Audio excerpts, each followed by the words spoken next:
Alright everyone, welcome to my discussion 6 reflection over the instructional design process and kind of what I learned about it.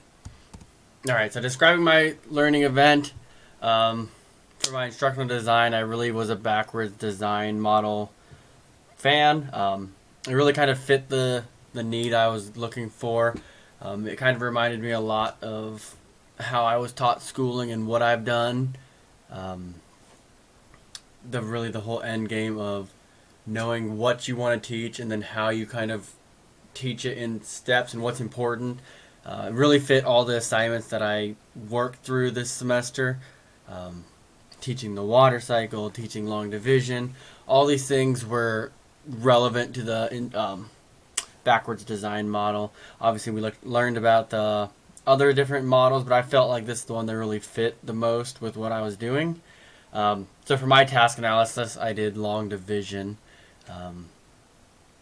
I think it went well. It was a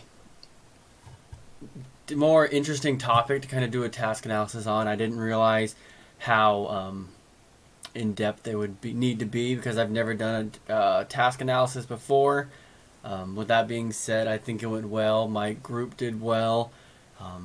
Obviously, I ranged from having adults all the way down to their third grade daughter, which the third grade daughter is the one that got the most out of it because she was more new to the long division rather than a refresher. So those are really what I got out of my learning event here. It was a unique experience that I have not had the chance to do. I've had lessons plans, but never a task analysis. So this was kind of a fresh start on that. Analyze where you've been. So myself, I've had no education background here. Master's is kind of the first thing I've stepped into education. Criminal justice background, I got my bachelor's and associates in criminal justice. Really always had the thought of going to law school.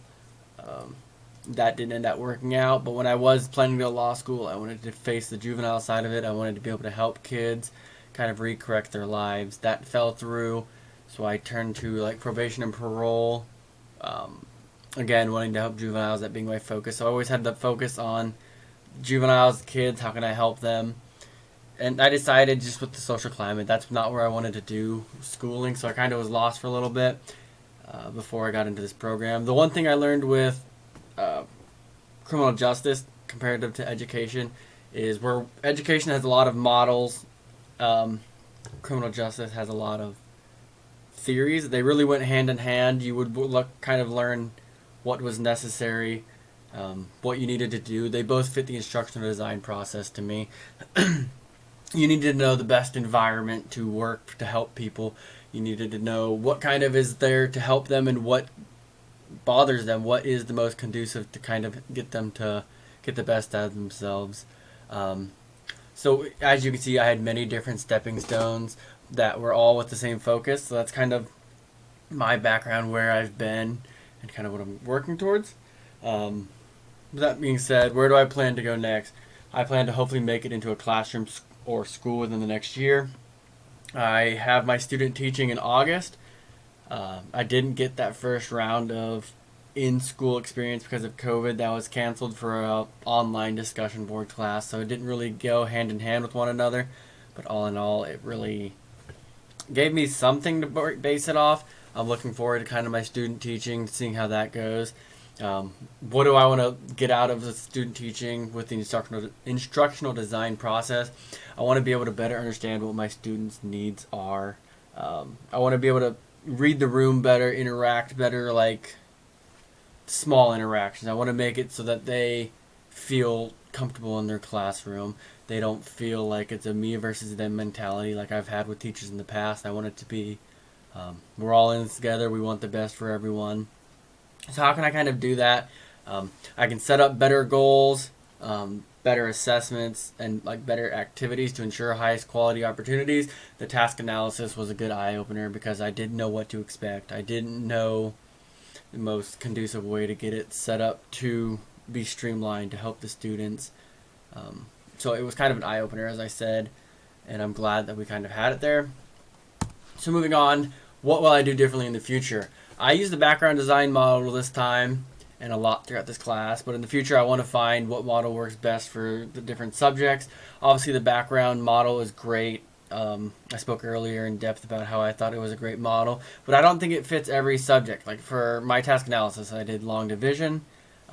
Example with math, end goal is always going to be, do you know how to do it? There is no what do you want them to learn besides how to do it. You want to know what is necessary. Another model that I pointed out because I saw several students in this class using it is the ADDIE model. Obviously many more. We talked about many more. I just want to kind of be able to jump around, use many different ones rather than focus always on using the same model.